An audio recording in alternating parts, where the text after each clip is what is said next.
Gente querida, eu quero iniciar nosso tempo hoje lendo um texto para nós aqui que já foi lido mais de uma vez nesse nosso Cabra Macho, sim senhor, e está na primeira epístola de Pedro, no capítulo 3, no verso 7.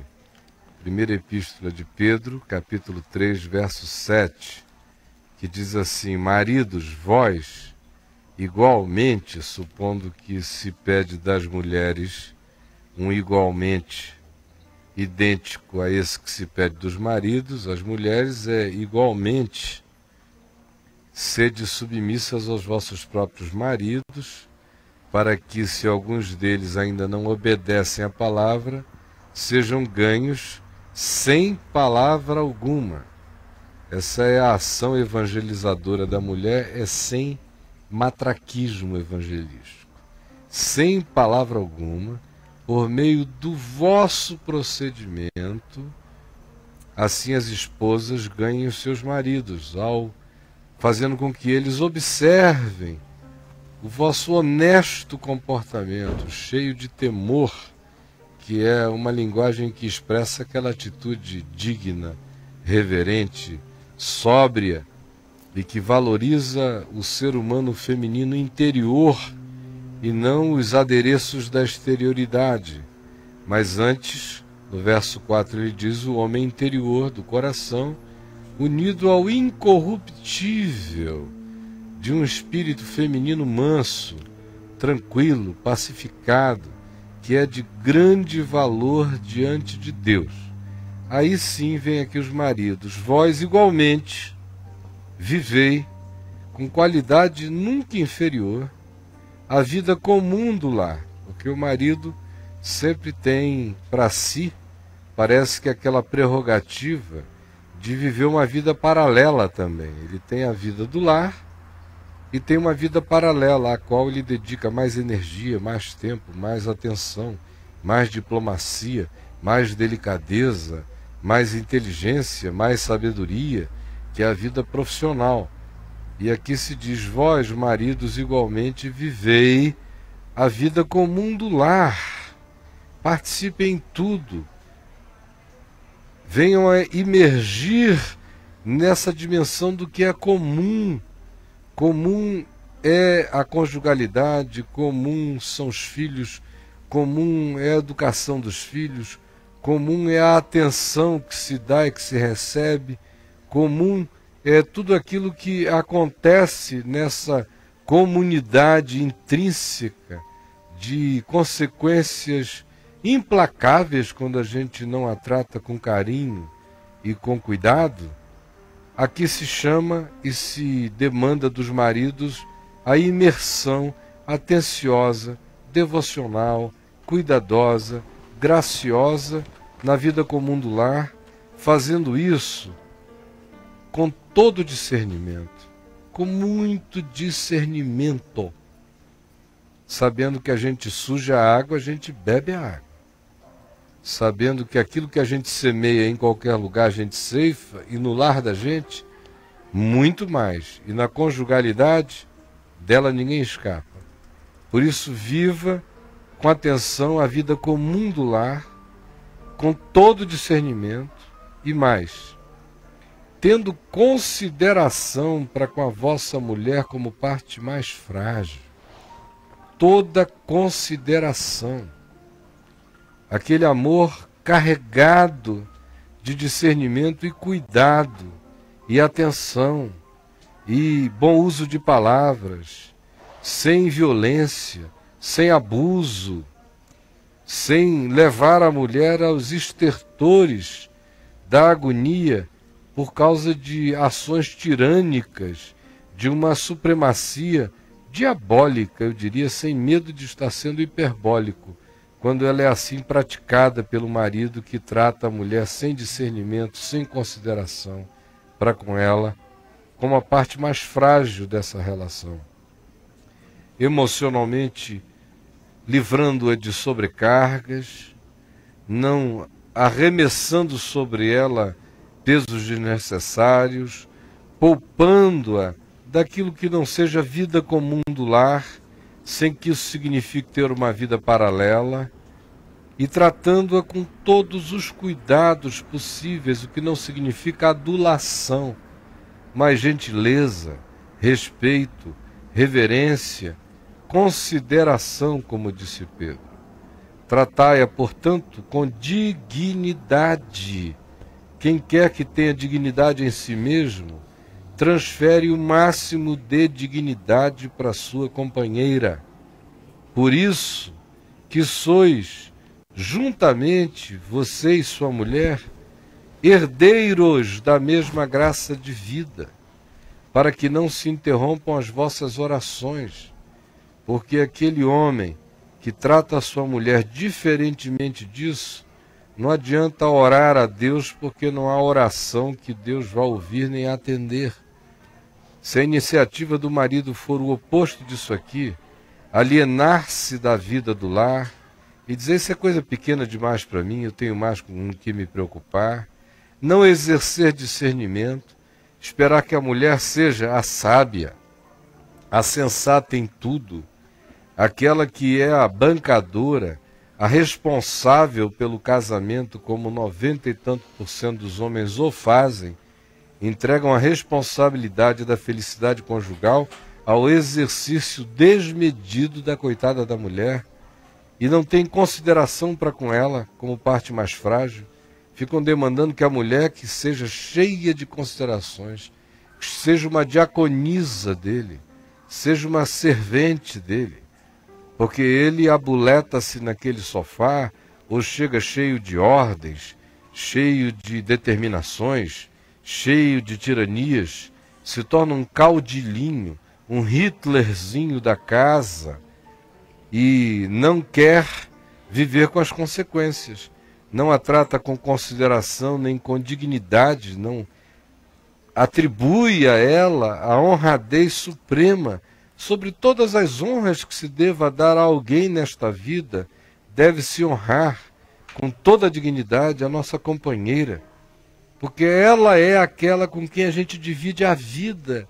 Só um insano trata a sua mulher sem consideração, sem dignidade, e dignidade para com a mulher não é apenas não traí-la, não é apenas não pular a cerca, é tratá-la com afeto, é tratá-la com respeito, é levar em consideração todos os esforços que ela faz e tornar a vida dela leve no que possamos fazer, ajudar, contribuir, é apresentarmos-nos aos outros e a ela como seres humanos masculinos de quem elas possam sentir admiração, respeito e uma reverência espontânea pela grandeza espiritual e pelas atitudes dignas, nobres da nossa existência, porque nós compartilhamos a mesma graça de vida, somos herdeiros juntos da mesma vida. O que acontece de bom a um, acontece de bom ao outro, o que acontece de ruim a um, acontece de ruim ao outro. Não é possível pensar que uma banda da relação pode cuidar para que a entidade familiar seja feliz quando você não traz nenhuma contribuição efetiva além de dinheiro, ou além de comparecer sexualmente, sabe Deus como. Enquanto você se abuleta de maneira hitleriana, nazista, sobre as designações do capricho das suas vontades, e a mulher tem que fazer esforços desmedidos para fazer manutenção de um lar que de outra feita naufraga e sucumbe. Mas vocês lembrem-se, e você, marido, lembre-se, de que ambos, você e sua companheira, são herdeiros de tudo. A graça lhes é comum, tanto quanto o que seja semeado de ruim nessa casa também lhes será comum. Vocês são herdeiros da mesma vida para o bem e para o mal. E Pedro diz, para que não se interrompam as vossas orações. São aqueles maridos que tratam mal as suas esposas e acham que podem orar aos céus. Deus é esquizofrênico. O Evangelho manda a gente amar o inimigo, manda a gente tratar bem a todos os homens. Diz: no que depender de vós, tende paz com todos os homens. Mas alguma coisa perversa entrou na cabeça masculina, mesmo dos que se consideram discípulos ou cristãos, e que os faz pensar que em relação ao casamento eles têm uma permissão para abuso, para grosseria, para indelicadeza, para maus tratos, para violência verbal, para agressividades inúmeras, para viverem os ditames dos seus caprichos, ainda que a mulher diga: não faça isso, por favor, eu me sinto mal, eu não gosto, não é legal. Mas o cara só faz o que quer, acha que se ele for de outro modo ele está sendo molenguinho, e ele está sendo um idiota, é um insano, porque insanidade é fazer sempre as mesmas coisas e achar que pode obter resultados diferentes. A gente já viu isso aqui longamente. E a consequência espiritual do que aqui se diz é para que não se interrompam as vossas orações. Porque não há esquizofrenia. Se diz que você deve deixar primeiro no altar a sua oferta e reconciliar-se com o seu irmão que você ofendeu, imagine com a sua companheira. Imagine em relação àquela que você chama de extensão de você mesmo, com quem você se tornou um espírito, uma carne, um ente só. Aí é que as implicações de perdão, de reconciliação, de comunhão são muito mais graves, são muito mais radicais, são muito mais viscerais, e ninguém brinque com isso, porque o que o apóstolo Pedro está dizendo é: quem não vive desse modo, mas vive de forma antitética ao que está sendo aqui proposto, blindou os céus para as suas orações. Se isso procede do marido e não da mulher, aquele que é o responsável pela ação que interrompe o fluxo da graça no casamento e na família é o indivíduo para quem os céus estão blindados. Agora, se a mulher faz toda a parte dela, com reverência, carinho, temor, dignidade, consideração, amor, boa vontade, e o marido acha que ela é a sacerdotisa por meio de quem convergem todas as graças de Deus enquanto ele vive de maneira descuidada, caprichosa, idiotada, infantil, emocionalmente imbecil, não se equivoque, marido. Deus ouvirá a voz da sua mulher, mas a sua própria, tenha certeza, está silenciada nos céus. Os céus estão blindados para você. Isso não é só em relação àquilo que formalmente se constitua como casamento formal. Isso tem a ver com os nossos tratos humanos em geral e também tem a ver até com aquilo que não se formalizou ainda como casamento, mas que a gente chama de relacionamento afetivo. Com a namorada, com a noiva, com a companheira, com aquela com quem você vive, com quem você faz planos de futuro e que infelizmente eu detecto desde sempre e vejo todos os dias que há homens que desde antes de formalizarem esse vínculo já são especialistas em abusos. E o meu conselho aqui a todas as mulheres é que pulem fora dessa cangalha enquanto é tempo. Mas algumas ficam sempre na esperança de que quando casarem vão converter o brucutu num ser gentil, num cavalheiro. Vão converter essa figura absolutamente intragável num ser palatável.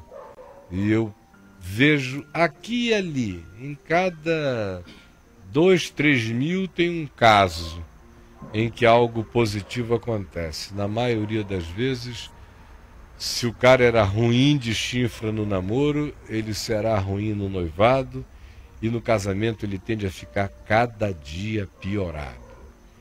Mas há aquelas mulheres que já estão com um problema feito, que já estão nessa situação de mulheres casadas com essas figuras.